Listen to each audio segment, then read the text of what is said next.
Growing tensions now over China's new air defense zone. The disputed airspace is over a group of islands that have been controlled by Japan, while the U.S. and neighboring countries like South Korea rejecting Beijing's claim, flying their aircraft through the area.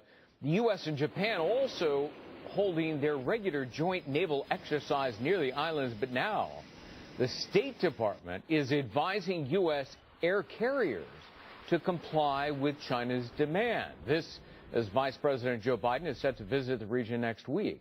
Joining us now is former State Department Senior Advisor Christian Whiton. Christian, good to see you.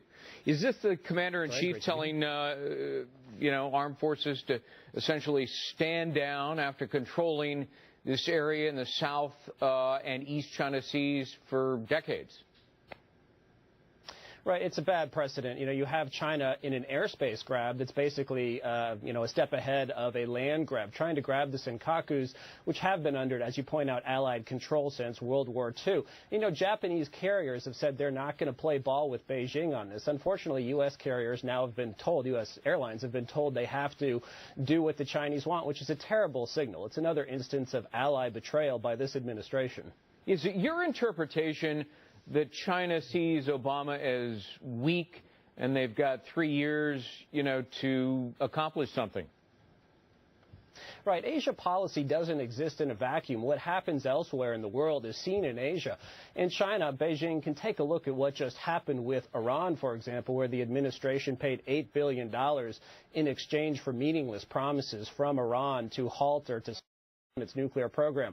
Beijing sees this administration as weak, and sending B-52s through this disputed airspace is better than nothing. But it's an old plane. It was unarmed. It's not combat survivable against a real air force. Right. Really, if there's a threat to U.S. carriers, then those planes need to be escorted by U.S. military aircraft. Well, and the other aspect of this is that China is not skilled at no-fly zones. So what you're doing is you're setting up a real risk opportunity, are you not? China's been engaging in risky behavior, and this will only add to that.